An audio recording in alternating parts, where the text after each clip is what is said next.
කොහොමද මගේ යාළුවනේ?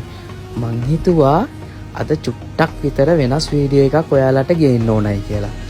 ඉතින් යාළුවනේ මෙන්න මේ තැන ගැන දන්නවද බලන්න. හැබැයි ඉතින් බහරේන් වල ඉන්න අපේ කොල්ලෝ සෙට් එක නම් අනිවාර්යෙන්ම මේ තැන ගැන දන්නවා. එහෙම නේද බහරේන් කොල්ලෝ සෙට් එක? කියමු බලන්න. ඉතින් යාළුවනේ මට එක දෙයක් අමතක වුණානේ. බලන්න මගේ යාළුවන්ගේ බ්‍රෑන්ඩ් එක එහෙමත් මෙතන තියෙනවද කියලා.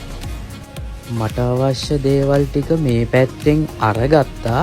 දැන් මං ලෑස්ති වෙන්නේ මෙතනින් එහා පැත්තට යන්න කියලා තමයි යාළුවනේ. සමහර මගේ යාළුවන්ට හිතෙයි බාරයෙන් මේ විදිහට පුළුවන්ද කියලා. ඇත්තටම යාළුවනේ මේ තියෙන එක තැනක් විතරයි. මේ වගේ තව තැන් 3-4ක් තියෙනවා යාළුවනේ බාරයෙන් වල. ඔන්න ඉතින් යාළුවනේ අපි එහා පැත්තට ආවා. මේ බලන්න යාළුවනේ මේ තියෙන්නේ වයින්. මෙන්න මෙතනදී යාළුවනේ මට මෙතන වැඩ කරන ලංකාවේ මල්ලි කෙනෙක් හම්බුණා.